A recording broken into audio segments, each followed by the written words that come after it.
Frank Tate against David Telesco.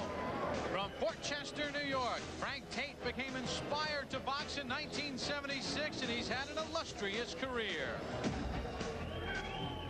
34-year-old Frank Tate is a former Olympic gold medalist and a former world champion. Tate won the title 11 years ago tomorrow night against Michael Olajide, the IBF middleweight crown. Lost it to Michael Nunn in 1988 and failed in a super middleweight title bid against Lindell Holmes. But Frank Tate would get yet another shot.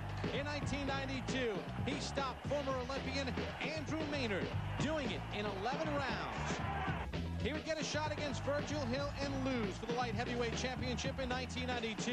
And in the rematch in 1994, Tate stunned Virgil Hill. But Hill's experience was too much, as Hill would go on to win a unanimous decision.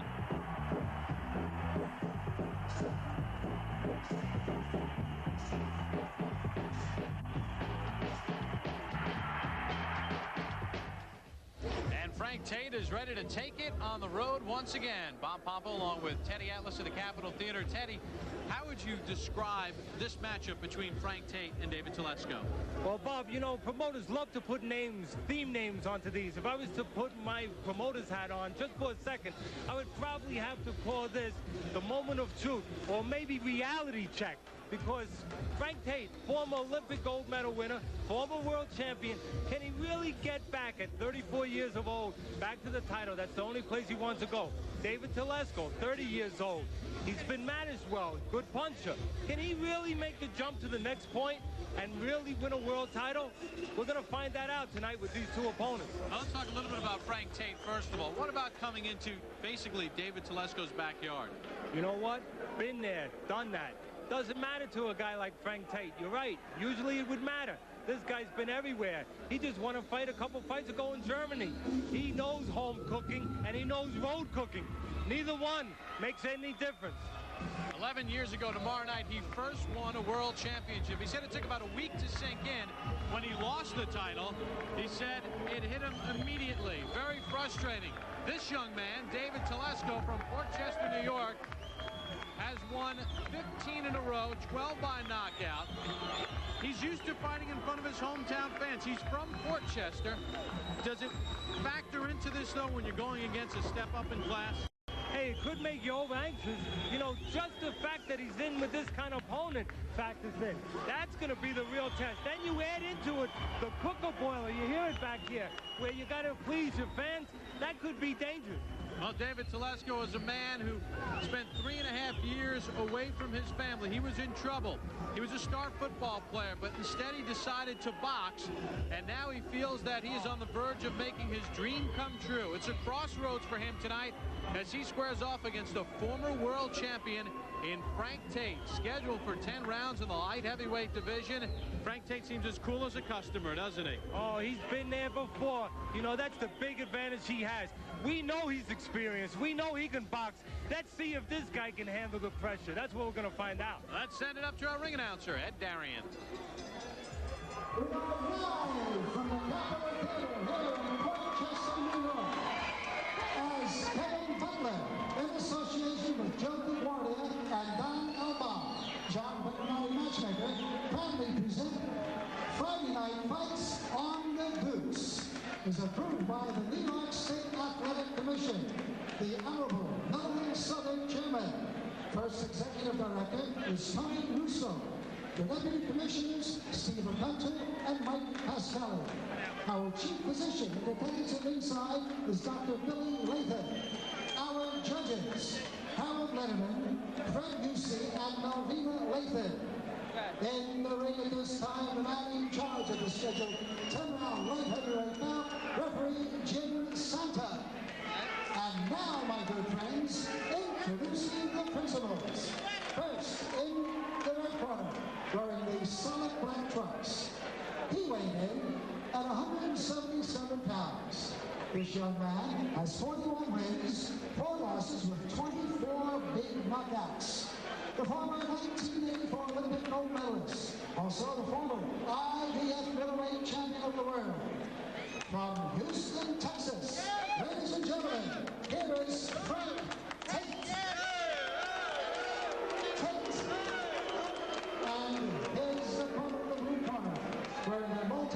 Tim Truss. He weighed in at even 176 pounds. Now this cruiserweight has 19 wins, only 2 losses with 16 knockouts. From here, Portchester, New York, ladies and gentlemen, here is David Telesco. Telesco.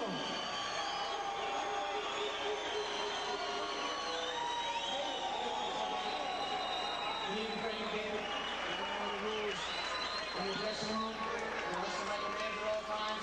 Let's touch gloves and have a good fight. 30-year-old David Telesco has won 15 in a row with 12 knockouts since his layoff between 1993 and 1997. He is 8-0 with 6 knockouts, coming off a 10-round knockout in August against Vincent Durham. But the thing you have to know about Durham was a 500 fighter going in at just 16, 15, and 2 with 4 knockouts. So not exactly a huge test. For Tate, in July, a 7th-round knockout against Tyler Hughes. Of the 4 losses in Tate's career, all 4 have been in World Championship bouts. And the good news, if you're a Tate supporter, all 4 were against boxers. This guy's not really a boxer. This is a guy that's going to come in there and try to show his power. Tate knocked out once in his career. That was the loss to Michael Nunn. Good right hand by Telesco and a left as well. 8 of Telesco's 16 knockouts have come within the first round. Telesco's going to be the most dangerous early. He's younger. He's a good puncher. He's got the crowd behind him. Tate's going to have to get into the later rounds, at least the middle rounds.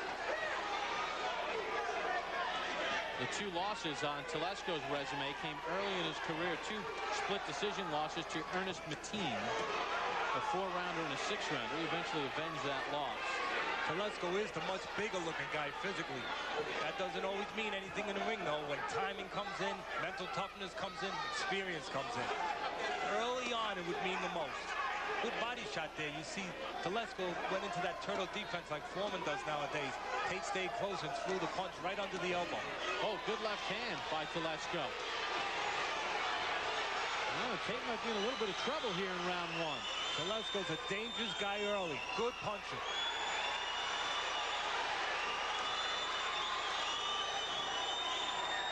David Telesco going after Frank Tate. Tate answers, but Telesco responds.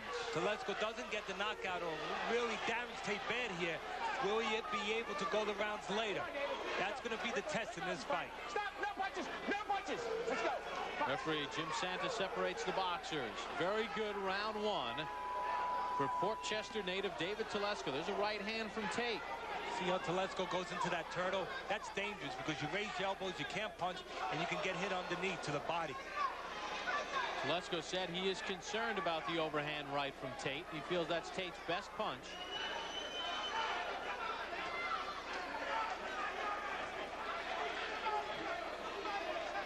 Experienced Tate, he wants to survive the power. He wants to make Telesco spend himself. Don't get caught too much big stuff early and then start to frustrate Telesco. That's the way he would like to draw it up. But the early part is the most dangerous. Telesco's had a good round. There's that right hand from Tate. Telesco will keep an eye on that. Telesco feels that is Tate's best chance. Good double jab by Telesco. Final seconds of round 1, and so far, David Telesco has taken the fight to Frank Tate. Hey, we work here in the ESPN, the magazine shipping department. We really love our jobs, especially these days because, well, we're sending out a free gift to all the new subscribers. There's no time to lose. Subscribers are waiting. We need to send out these official ESPN the Magazine sweatshirts ASAP. Subscribe now to ESPN the Magazine and get your sports the way it ought to be. Big and bold with unbelievable photos, honest interviews, previews and predictions, the teams to beat and the players to watch. Ralph, please shove a sweatshirt in the box. Hey, you know, I've always loved this shade of blue. Get 26 issues, a year's worth for just $1 an issue. That's 66% off the... David Telesco has some 2,000 fans entrenched in his corner. He begins round number 2 against former world champion, former Olympic gold medalist, Frank Tate. And so far in round number 1, a very solid start for David Telesco. Two things you got to like if you watch Telesco. I'll punch that, but he's just told us 21 of 35 jabs landed by Telesco. That's what he has to do. He can't look for the power punches. With a slick guy like Tate, you got to set them up. You got to jab and you got to go to the body. Now, I asked Tate yesterday about his game plan. He says he never watches tapes of his opponents. As you see the numbers in round number 1, he says he uses a round to figure out his opponent. What has he figured out about Telesco? Figures out that he can punch and he better not lay in one spot and take too many of those spots. This guy is strong. He is anxious. He is aggressive. He knows that he better be really sharp defensively, and he can't afford many mistakes, or any. Tate was knocked around pretty good in round number 1, although did not go down. And I'll say again, Telesco, to win this fight, he's going to be tested in the later rounds. Unless he catches a real big shot, and he's not, he just gets Tate out of there, which would be very unexpected. Tate, with all his fights, good chin. Only been stopped once by a real good Michael Nunn years ago. Well, if the name Tate sounds familiar, last Friday night, on Friday Night Fights on the Deuce, we saw his brother Thomas Tate come up with a very good win against Demetrius Davis. And I asked Frank about his brother's performance. He said he was very pleased. Thought his brother was very patient. Good right hand from Frank Tate. And he said, listen, I killed my brother in sparring. I killed him. You would never know we were brothers by the way we sparred. Is that normal, Teddy? Yeah, that's completely normal, whether people want to hear it or not. Whenever I had brothers, I remember I had brothers up in the Catskills when I was training fighters for Custom Model. And boy, they were the toughest fights. People would have paid to see those sparring sessions. You'd never know they were brothers. You'd never know they liked each other. They were trying to kill each other. We saw another right hand from Tate. It's been a better round for Tate. I don't know if he's doing enough to win the round. Better that it's getting into the mode that he wanted, into the mode of being a little slower where he can start to pick spots. He's patient, like he said, like he admired about his brother. He's not looking for it all at once. Okay, keep him up. Telesco being cautioned for holding down the head of Tate. You know, Telesco's like a guy going in there with a real good pitcher, like with a Maddox, with a really good pitcher. You got to use that jab. You can't look for a home run. The body shot by Telesco caught Tate's attention, but Frank Tate did answer. And again, Tate gets tagged. You want to go to the body with a Tate, who sometimes uses his legs and can be elusive. The body does not move. The head moves. 5 seconds, fellas. 5 seconds. 2 seconds, fellas. 2 seconds. Better round for Frank Tate. Good round for David Telesco. And there's the bell to end round number 2. We mentioned Frank Tate's brother, Thomas Tate, fought last week on Friday Night Fights. Teddy, there have been some spectacular brother combinations in the world of boxing. How about Max Baer, former world champion, beat Primo Carnera in 1934, lost the title to James Braddock in 1935. What a talent, though. Oh, yeah, what a right-hand puncher. Bing! He could punch with that right hand. Now, his brother, Buddy Baer, also fought for a world championship twice, lost to Joe Louis in 1941 and 42, but he had the same kind of power in the family. Not quite as much. It took more to put him down there. Max only took one punch, but he was also a real big guy, too. 6'6", 245. So those are the Baer brothers, and there is Frank Tate in his corner with trainer Willie Haynes.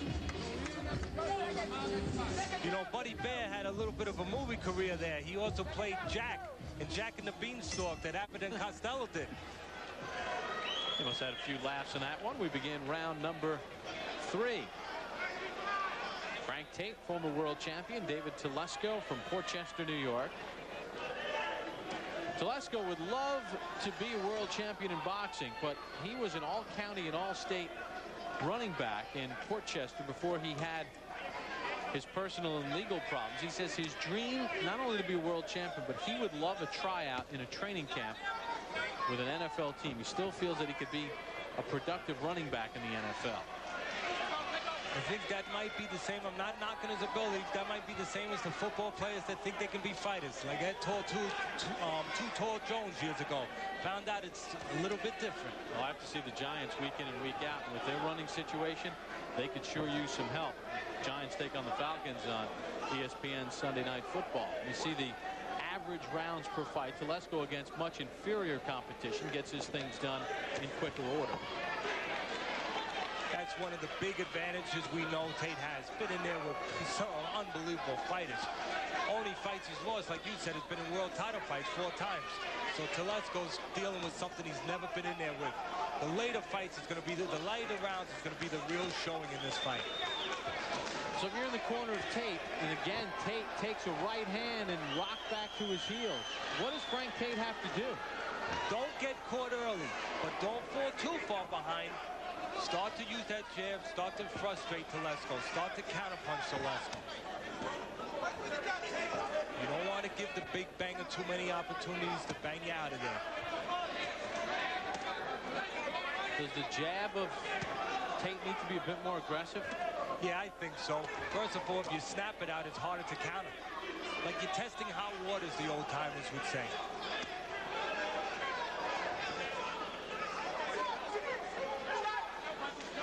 See what Telesco did there? Smart. Got close, Tate couldn't punch, and he walked him back to the rope, smothered him. And also he showed he was the boss. But the real testing's going to be as the rounds go on here. As Tate's been around the block a few dozen times.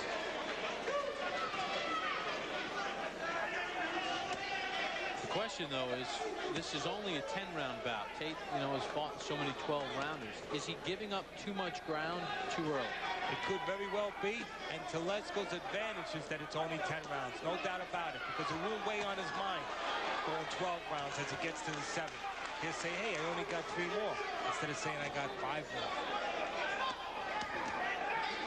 Good body punch by Tate there. All right, Tate letting his hands go, and a bout controlled by David Telesco.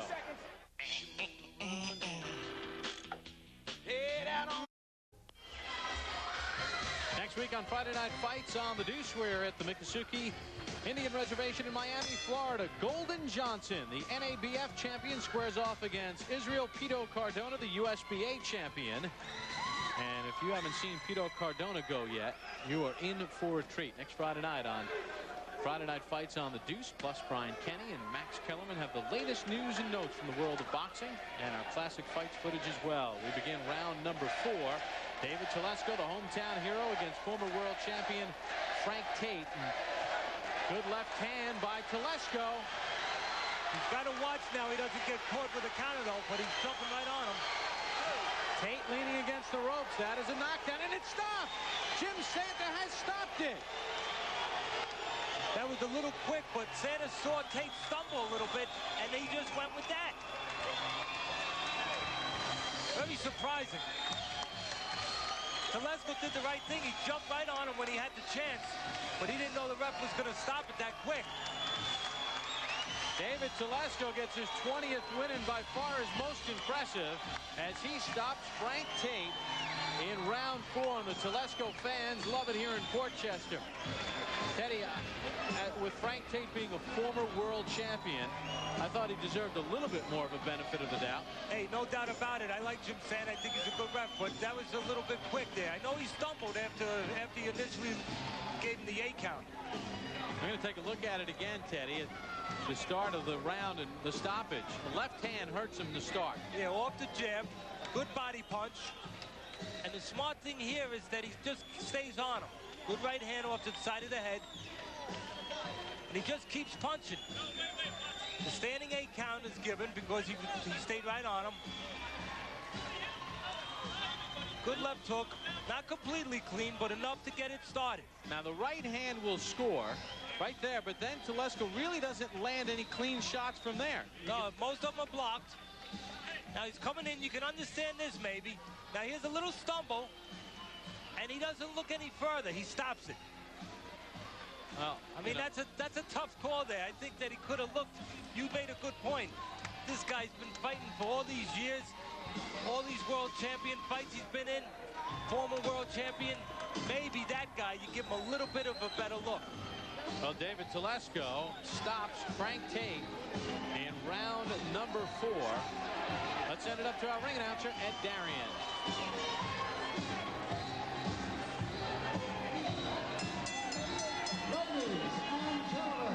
Referee Jim Santa moves in and stops his bout at 38 seconds of the 4th round, and eliminated by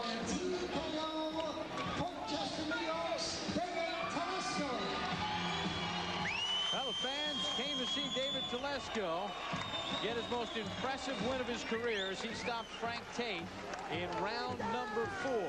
Maybe a little bit quick on the stoppage because of Tate's resume, and maybe he deserved a little bit more, but let's not take anything away from David Telesco, who really came out and controlled this fight. No, he did what he had to do, especially early. Put pressure on, established control, and when he had a chance there, he jumped right on the guy. David Telesco comes up with the victory, stopping Frank Tate in round 4. Let's find out what Brian and Max thought about Telesco and Tate's future. All right, guys, I've seen Telesco fight a bunch of times before this. I knew he had serious power and a serious guy. Let's point out, too, that Tate, his only losses, I mean, if he has a good loss, these are the losses to take. Virgil Hill twice, Michael Nunn included in that. So this is a big night for David Telesco. Telesco's an explosive puncher. You could see it there. And the right hand to the body set up that right hand to the head that ended the fight. The really important thing about this fight that lets you see is that when a title is unified in a division, like Roy Jones has 2/3 of the light heavyweight title, there's no other game in town. So if Telesco wants to eventually fight for a title at light heavy, you got to fight Roy Jones. And this is why it's important to unify the titles. And I think it's important, too, if you're watching, if David Telesco eventually watches this, that I was trying to push Roy Jones Jr. into heavyweights. That would make things a lot easier for Telesco. But a serious guy and a big guy, too. Good body for light heavyweight. Absolutely.